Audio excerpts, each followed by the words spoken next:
Bonjour, je suis très heureux, au nom de la Société agricole, scientifique et littéraire des Pyrénées-Orientales, de commencer ce cycle de conférences vidéo par la conférence que va donner Claire Bobby-Gasparian autour de l'historique du Pessèvre de San Vicens. Je vais laisser donc la parole à Claire. Bonjour à tous, donc je suis enchantée de pouvoir vous présenter la crèche de San Vicens, de pouvoir vous raconter son histoire. Mais avant ça, je vais un petit peu quand même vous raconter l'histoire et les origines de la crèche en Europe. La crèche, comme vous le savez tous, bien sûr, c'est la description de la naissance de l'enfant Jésus que l'on met dans l'étable traditionnellement le 24 décembre à minuit. Cette tradition est instaurée tout d'abord par une crèche vivante en 1223 par saint François d'Assise, qui veut vraiment dynamiser la célébration de Noël. Et c'est lui qui va donc avoir cette idée de la crèche vivante au XIIIe siècle. Ensuite, la crèche avec les figurines, comme on la connaît un petit peu plus aujourd'hui, va se développer au XVIIe siècle à Prague, dans les églises uniquement pour l'instant. Et au XVIIIe seulement, la crèche commence à se généraliser dans les familles avec un vrai développement au XIXe siècle. Donc dans beaucoup de familles roussillonnaises en particulier, on fait la crèche à la maison, très souvent à partir de la fin du XIXe siècle. Pour la petite histoire quand même, lors de la Révolution française, il était interdit de faire des crèches, donc sont apparus les santons en terre cuite, qui étaient auparavant en plâtre ou en cire. Et pourquoi en terre cuite? Parce qu'on les cassait une fois qu'on avait fini la crèche, pour ne pas se faire prendre, tout simplement. Donc l'histoire finalement du santon en terre cuite, eh bien, il vient, du moins en France, de la Révolution française. Là-dessus va se développer les crèches donc familiales, vont se développer les crèches familiales et on connaît donc aujourd'hui cette crèche exploit comme on peut l'appeler et ça sera celui qui fera la plus belle, la plus grande, la plus énorme, la plus grandiose pour le bonheur souvent des petits et des grands. Et pour vous illustrer ça, je vais vous citer Michel Collardel, qui a écrit un livre qui s'appelle « Faire la crèche en Europe » et qui, je trouve, voilà, va synthétiser un petit peu tout cet esprit-là. Donc je le cite. « Il semble bien qu'aujourd'hui, le fait de construire une crèche, c'est-à-dire un univers plus beau, plus calme, plus serein, plus solidaire, où tous les espoirs sont permis, soit en lui-même une façon de s'associer aux besoins de renouveau physique et spirituel, de réconciliation avec le monde et les autres, qui caractérisent l'ensemble des fêtes de fin d'année, qui sont souvent passées du religieux au laïque, du maigre au gras. L'investissement personnel et familial participe déjà de cette démarche, qui s'exprime davantage encore par les différents aspects de ce que l'on pourrait appeler la crèche exploit, dont je vous parlais tout à l'heure, tendance qui a existé à Naples dès l'époque baroque dans les rivalités aristocratiques pour avoir la plus belle crèche. Je continue de citer Michel Collardel. La production des personnages de crèche est aujourd'hui mondialisée, à tel point que la Chine en est l'un des principaux pourvoyeurs. La crèche est devenue un symbole de Noël universel, et l'on peut voir parfois des non-catholiques, voire même des agnostiques ou des athées, faire la crèche. J'ai vu pour ma part des musulmans visiter les crèches des églises marseillaises, mais il ne faut pas oublier que pour l'islam, Jésus est un prophète. La crèche est devenue un code commun aux sociétés occidentales qui permet de parler d'espoir, de renouveau, de justice, de paix, d'utopie politique. Il est des valeurs moins recommandables. » Fin de citation. Et effectivement, dans les propos de Michel Collardel, on peut voir ce côté hors religieux de la crèche, bien que symboliquement présent, bien entendu, et indispensable, mais ce côté universel aussi que cela représente, et finalement ce côté traditionnel.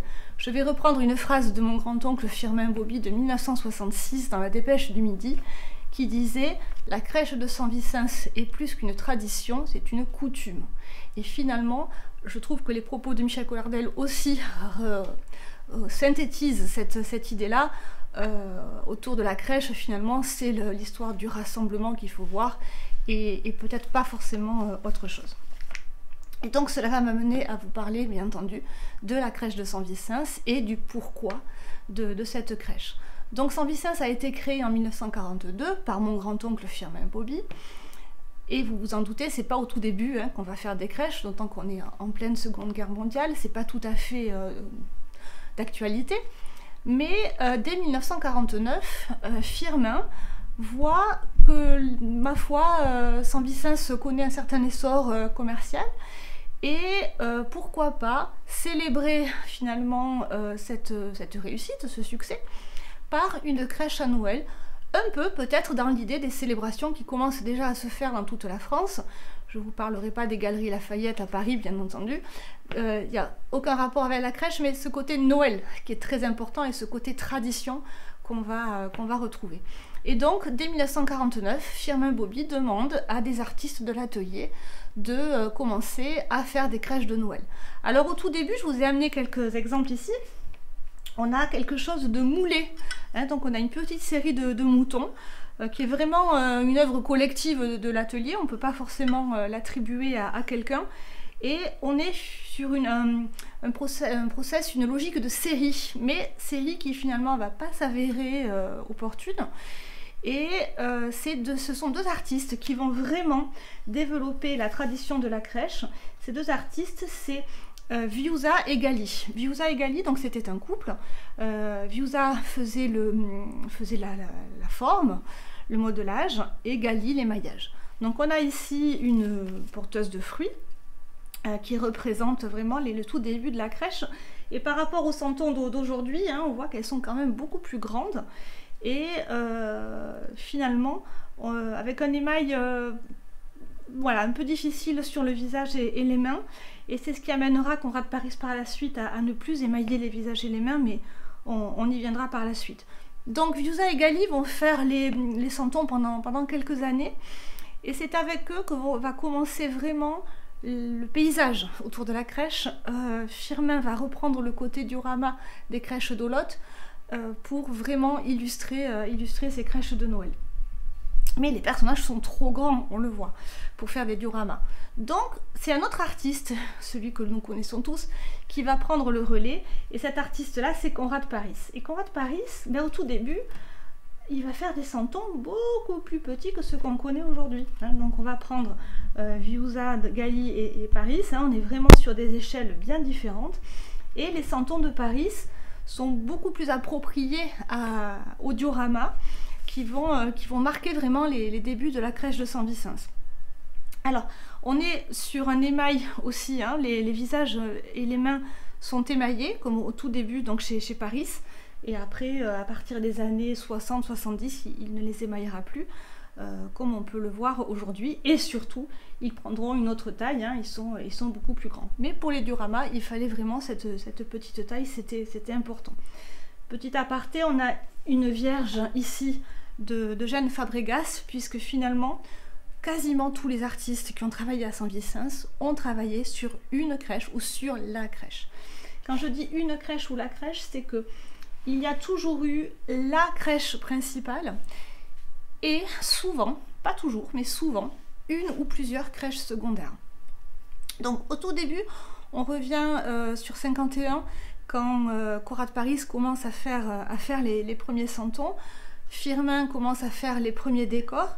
Il va très vite faire appel à Monsieur Yadot qui va faire les maisons. Donc ça va être un vrai professionnel finalement qui va décorer ses premières crèches. Et pour reprendre un petit peu la reconstitution, les premières crèches, elles sont un petit peu toutes pareilles. Faut être honnête. Elles sont dans un foudre de la cave. Et c'est en 1965 qu'on va prendre un nouvel essor, que Firmin va donner un nouvel essor à la crèche en faisant faire une toile de Coyour par Henri de Jordan. Et cette toile de Coyour va être un fond à la crèche, très belle. Et là, Firmin va changer d'endroit. Il va mettre la crèche chez lui, dans une partie qui est ouverte au public. Et il va condamner une porte, il va mettre donc cette crèche entre deux portes qui va représenter Coyour.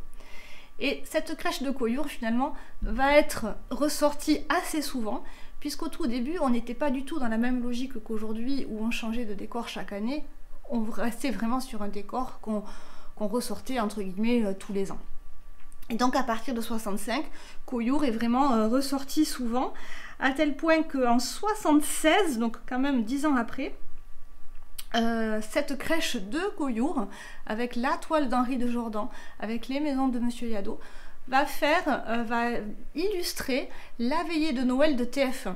Donc je vous laisse imaginer, en 76, la veillée de Noël de TF1, il y avait 3 chaînes à l'époque, et encore je ne suis même pas sûre, c'est pas rien, forcément. Donc ça a vraiment donné un élan à ces crèches de Noël à Saint-Vicence, à Perpignan.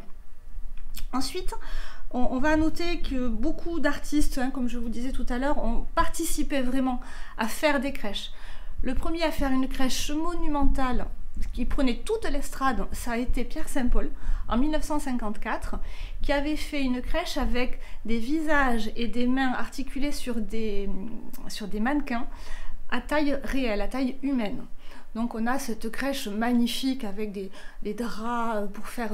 voilà, on a cette représentation quasi vivante finalement de cette crèche, avec des visages un peu austères malgré tout. On n'est pas dans cette représentation enfantine comme on pourrait souvent associer la crèche.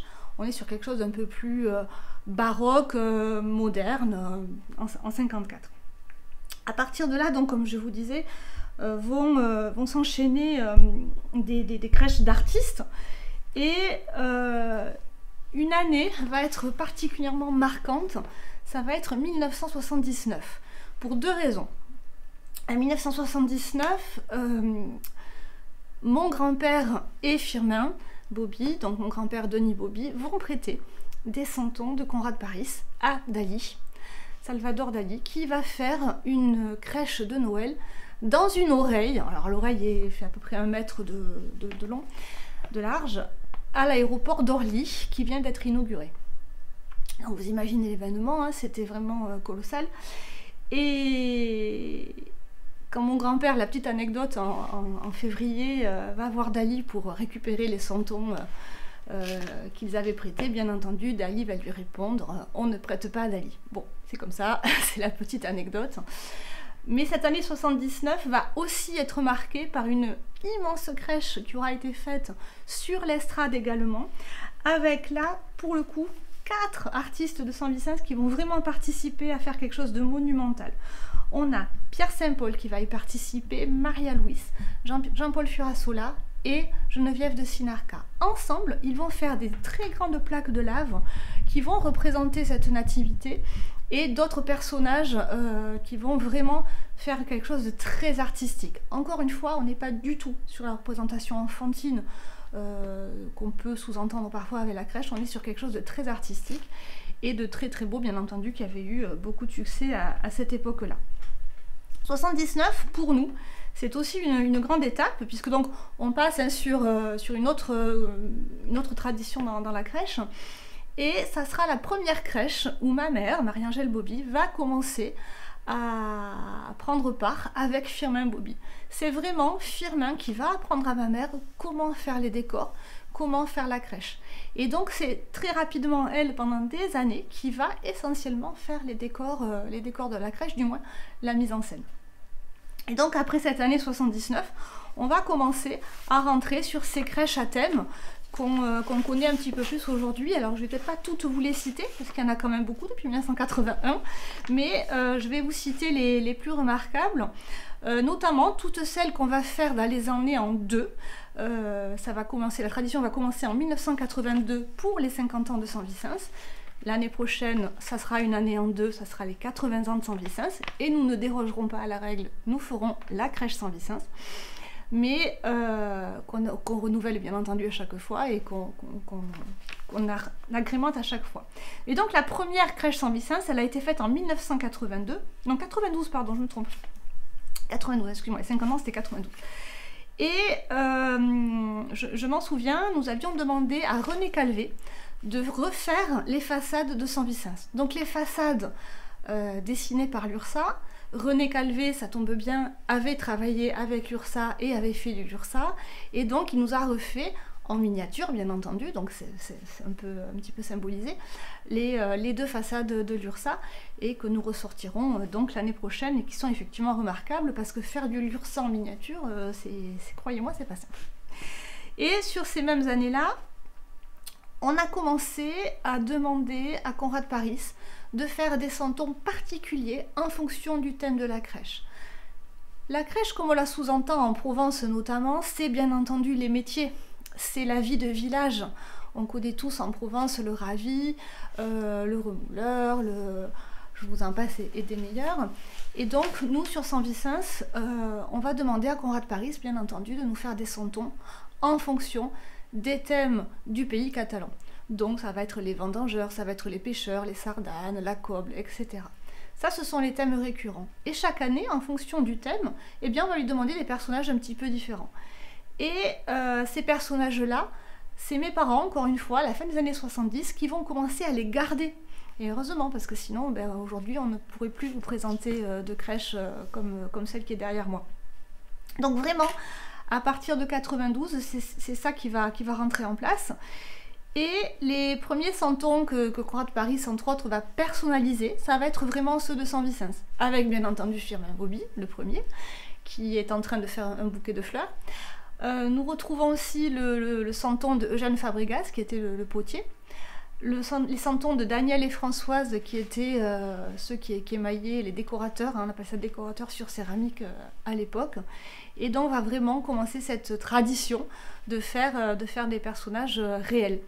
Et cette année-là aussi, Conrad Paris va faire le santon de mon père, Paul Bobby, qui est chaque année en berger catalan dans la crèche. Alors lui, c'est facile, il sort chaque année, puisque c'est un petit berger à moustache. Donc c'est ce qu'on appelle un récurrent. À partir de là, donc je vous disais, on va vraiment changer les thèmes. Alors on va citer encore une fois les principaux. Coyour, qui va revenir régulièrement, avec le premier en 93. Les Saint-Nils de Canet, avec des maquettes de Narcisse Bardera. 95 Serré, où Conrad va nous créer le diable et le chat noir. Alors un diable dans la crèche, effectivement, mais encore une fois, on reste sur une tradition populaire. Donc il ne faut pas voir parfois des symboles là où il n'y en a pas. 96 Font-Romeu, avec les premières maquettes de mon frère, Laurent Bobby. Et cette année aura été marquante aussi pour nous, puisque à l'époque, nous avions fait un reportage de 8 minutes sur le 13h de TF1, qui avait eu énormément d'impact forcément sur la fréquentation.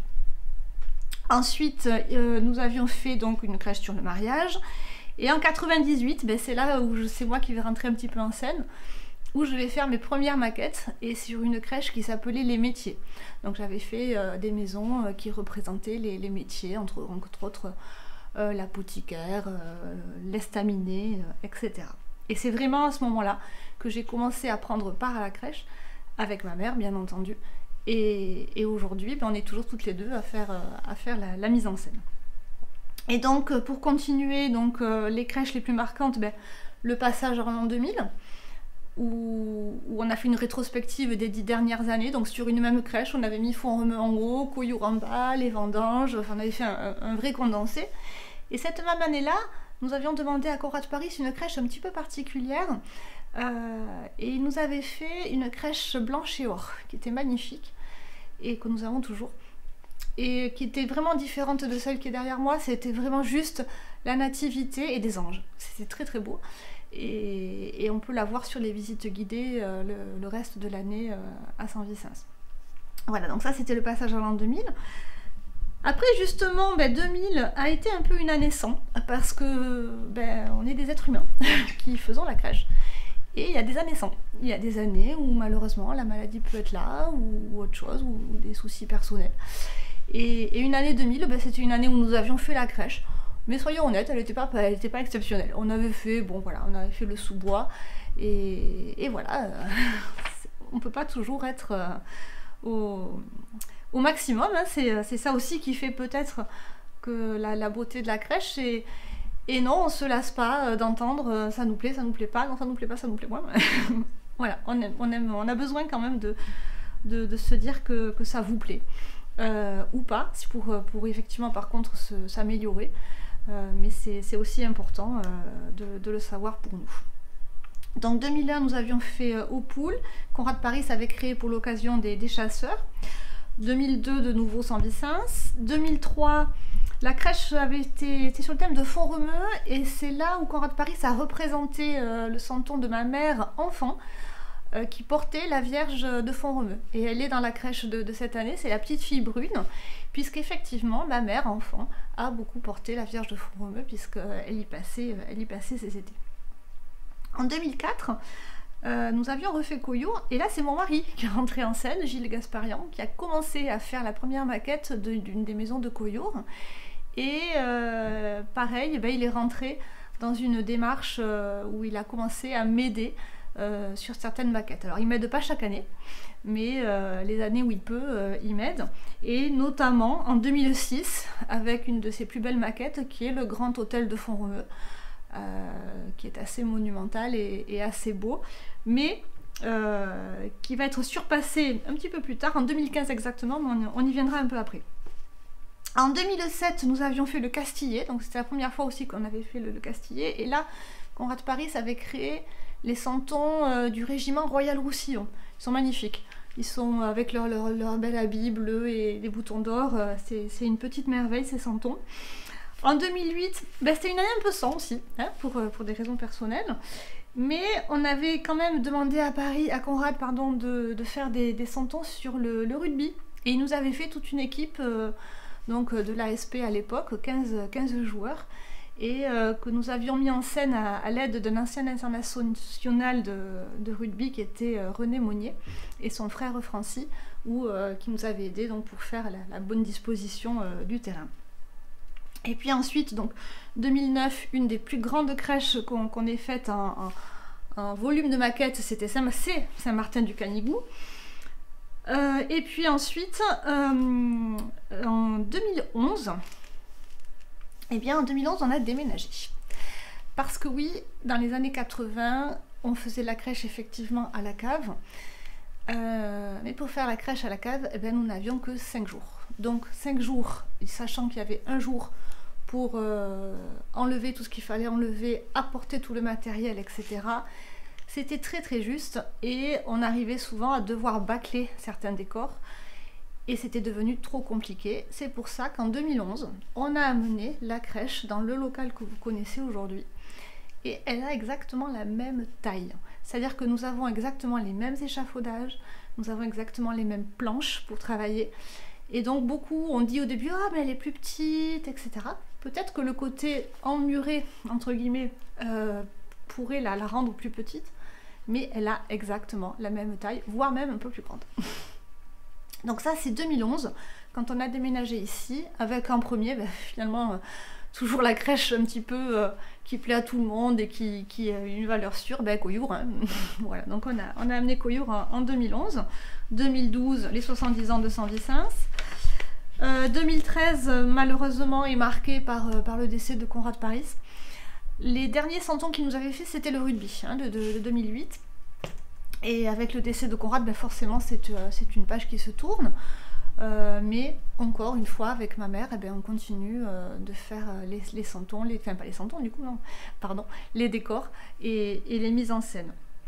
Et pour en revenir aux grandes maquettes, celle qui a vraiment été la plus majestueuse, c'est en 2015 avec Valmy, donc mon mari qui avait à ce moment-là reproduit le château de Valmy, qui est assez monumental. Et puis on avait fait bien entendu les toits en terre cuite. Dès qu'on peut mettre de la terre cuite, dès qu'on peut mettre de la céramique, on le fait bien entendu. Et puis, je vais pas dire que c'est toujours pareil, parce que c'est pas vrai, et puis nous on se lasse jamais de faire ces décors, mais il fallait rajouter quelque chose, il fallait un petit renouveau, et ce renouveau-là, on l'a eu en 2016, avec l'auteur Gabriel Dubasky, qui nous a écrit un conte autour de la crèche de Noël. Donc c'est quelqu'un qui connaît tous les santons de Conrad Paris par cœur, qui connaît un petit peu notre façon de travailler, Et elle écrit un conte chaque année, donc depuis 2016, autour de la crèche de Saint-Vicence. Le premier conte, donc, ça a été Et s'est transformé, c'était autour du rugby. En 2018, c'était un conte autour de la tradition catalane. Pour la petite histoire, 2018, c'était l'année où on a changé de nom, la région. On s'est appelé Occitanie. Et on a voulu marquer notre histoire catalane cette année-là. Donc on avait vraiment repris toutes les traditions catalanes. 2019, c'était de nouveau les métiers. Hein, le conte s'appelait l'Esprit de Noël. Et 2020, eh ben, ça a été une première, 2020, parce qu'on n'a pas pu ouvrir la crèche. Comme vous le savez tous, en raison du Covid, les lieux culturels étaient fermés. Et donc on n'a pas pu ouvrir. Donc on a fait la crèche, parce qu'au dernier moment, jusqu'au dernier moment, on y a cru. Et puis on n'a pas pu. Donc on avait déjà travaillé justement sur ce côté Covid, sur ce côté premier confinement, ce côté chaleur du foyer. Et donc avec Gabriel Dubasky, on a ensemble élaboré ce conte dans la quiétude des foyers. Et finalement, qu'on a repris cette année. Et pour illustrer cette quiétude des foyers, eh bien, on est reparti sur la Cerdagne. Et j'ai créé donc 3 chalets entièrement. Pour justement voilà, retrouver ce côté chaleureux qu'on peut avoir avec le bois, avec cette ambiance chaleureuse. Voilà. Et puis, donc, comme on n'a pas pu la faire l'an dernier, on l'a ouverte cette année et je crois qu'elle plaît beaucoup et c'est assez dépaysant finalement de se poser 5 minutes à la crèche en écoutant le conte que Emmanuelle Mallet, qui est comédienne, nous fait l'honneur d'enregistrer chaque année, et avec Olivier Moulaille, un preneur de son. Et c'est vraiment, je crois que les personnes qui viennent, voilà, pendant 5 minutes déconnectent un petit peu du présent. Et c'est peut-être ça aussi, la crèche de Noël. Finalement, c'est apporter un émerveillement, apporter un peu d'enfance, apporter un peu de naïveté à une période, ma foi, où tous, c'est un peu toutes les périodes, hein, on a besoin de ces moments-là, finalement. Voilà. Et donc, pour 2022, comme je vous l'ai dit tout à l'heure, nous ferons Saint-Vicence, bien entendu, et je vous dis pas sur quoi sera le conte, puisqu'il sera sur Saint-Vicence, mais je pense qu'il sera vraiment sympa. Voilà. Alors Claire, merci beaucoup pour ce formidable exposé, très didactique sur ce Pessèvre de Saint-Vicence. Je vais te poser quelques petites questions quand même. Avec plaisir. Alors la question que beaucoup de gens se posent effectivement, et ça leur permet de passer un grand moment à le chercher, c'est pourquoi n'y a-t-il pas de Caganer dans la crèche de Saint-Vicence? Eh bien tout simplement parce qu'on est en Roussillon, et qu'en Roussillon il n'y a pas de Caganer. Voilà, le Caganer c'est une tradition vraiment de Catalogne Sud, qui est assez récente, qui date du XXe siècle, et que nous n'avons pas repris en Roussillon. Voilà. Alors, comment choisir un thème alors? Est-ce que... C'est une bonne question. Parce voilà. qu'effectivement, on sent bien qu'il y a c'est quand même un thème géographique tout le temps. Oui, hein, le paysage est fondamental. Forcément, puisque le décor, c'est vraiment la mise en scène de la crèche, donc il nous faut un décor, ça c'est sûr. En général, on essaie, quand on fait la crèche une année, hop, on commence à imaginer la crèche d'après et à choisir le décor pour l'année d'après. Alors l'année prochaine, on a de la chance, c'est tranquille, hein, puisque c'est une année en 2, donc Saint-Vicence. L'année d'après, je ne sais pas encore. Et cette année, enfin du coup l'an dernier, j'étais partie sur autre chose à l'origine. Et puis avec tout ce qu'on a vécu, je voulais quand même marquer le coup. Alors pas marquer le coup avec un masque, mon père m'a dit mais tu devrais mettre un santon avec un masque. Non, on a envie d'oublier, la crèche c'est pour oublier, donc on oublie. Mais quand même voilà, j'ai ressenti ce besoin vraiment du foyer. Et voilà, l'idée de la chaleur de l'ambiance montagne. Tout à fait. Donc peut-être on peut te suggérer quelques paysages, voilà, quelques monuments. On prend. Effectivement, parce qu'il y a encore beaucoup Beaucoup de paysages, sans beaucoup fin. de monuments voilà, qui n'ont pas encore été explorés Tout à fait, dans le c'est sans Pays-Sèvres fin. de San Vicens. Et sinon, donc, tu nous as parlé effectivement du montage. Ça représente combien de personnes finalement? C'est toi et ta maman, c'est ouais, tout? ouais, mais oui, c'est Toutes les deux, vous tout. arrivez Ouais, à... ouais.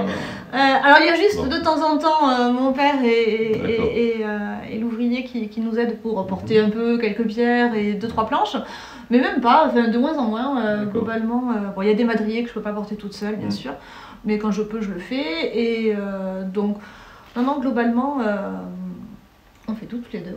Ouais. Et donc toute l'installation ça dure à peu près... C'est 5 jours pleins. 5 jours entiers. 5 jours pleins, mais pour plein de raisons différentes, 5 jours pleins, c'est difficile. Donc c'est pour ça que depuis qu'on a mis la crèche ici, on l'étale sur 2-3 semaines. C'est-à-dire qu'on fait par demi-journée.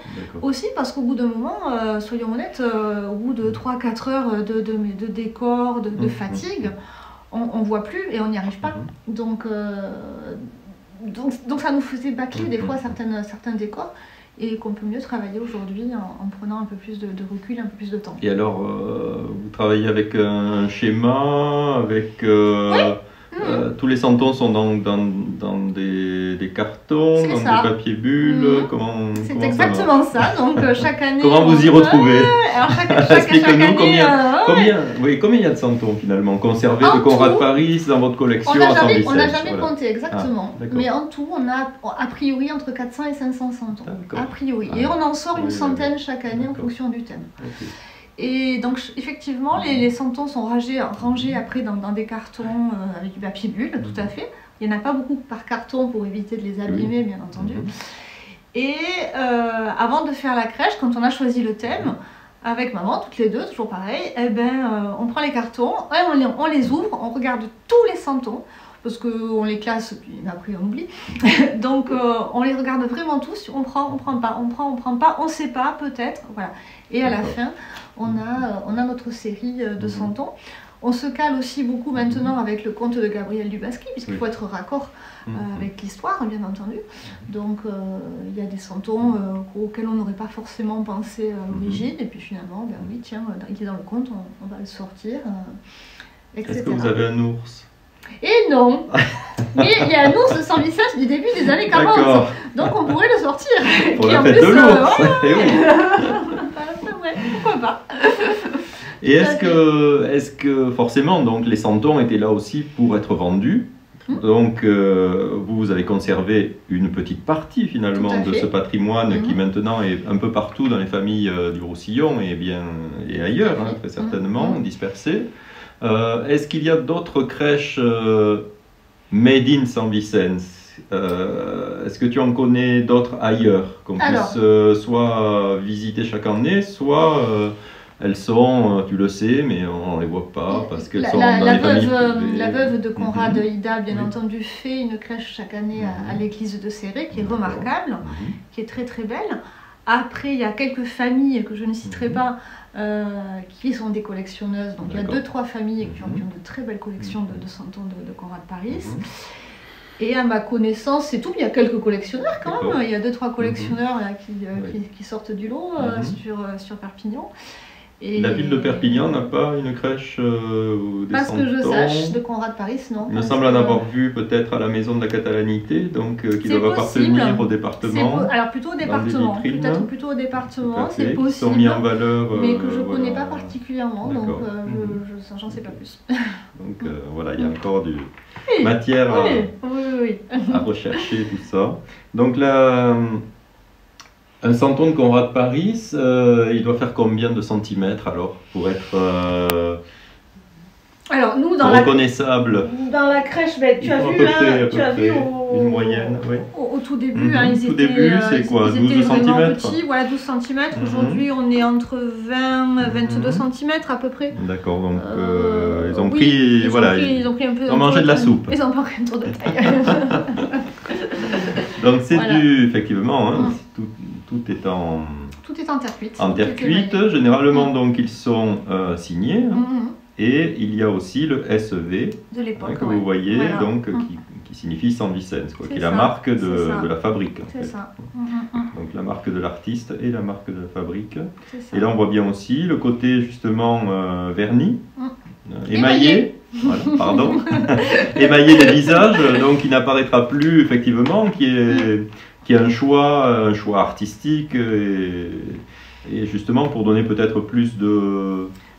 Alors, avec le... Plus de caractère Oui, au visage, avec puisque le visage ces non brillances... émaillé, voilà, on a quelque chose de plus authentique finalement. Et du coup, Conrad après pouvait rajouter un tout petit peu de peinture pour faire du rouge aux joues, pour faire des cils un peu plus précis, qu'on ne peut pas faire en faïence, qu'on ne peut pas faire en émail. Donc ça lui permettait aussi de faire des choses plus fines et plus précises. Voilà. Voilà. Et si on laisse tomber un santon de San Vicens, qu'est-ce qu'on fait? Aïe. On ne peut pas le ramener ici. Aïe. Ça sert à rien. Ça sert à rien. C'est pas le même métier. Voilà, c'est pas le même métier, il faut l'amener chez un restaurateur de céraminique. Exactement. Voilà. Nous, on s'est créé, on s'est pas réparé. C'est pas du tout le même métier. C'est 4 ans d'études, restaurateur de céramique, pas du tout pareil. En fait, il reconstitue. Et nous, c'est cuire, c'est pas reconstituer. Donc, mais en tout cas, ça vaut le coup, effectivement, aussi, de restaurer un santon, effectivement. Éviter la superglue. Alors, évidemment. Oui et non. Oui, la superglue, oui, parce que ça laisse des traces. En fait, on peut, moi c'est ce que je dis souvent, quand on ne peut pas forcément aller voir le restaurateur rapidement ou qu'on n'a pas sous la main, la néoprène c'est pas mal, parce que la néoprène est une colle qu'on peut enlever, et qui ne laisse pas de traces. Voilà. Donc ça va, c'est pas très grave. La superglue, non, on évite. C'est clair.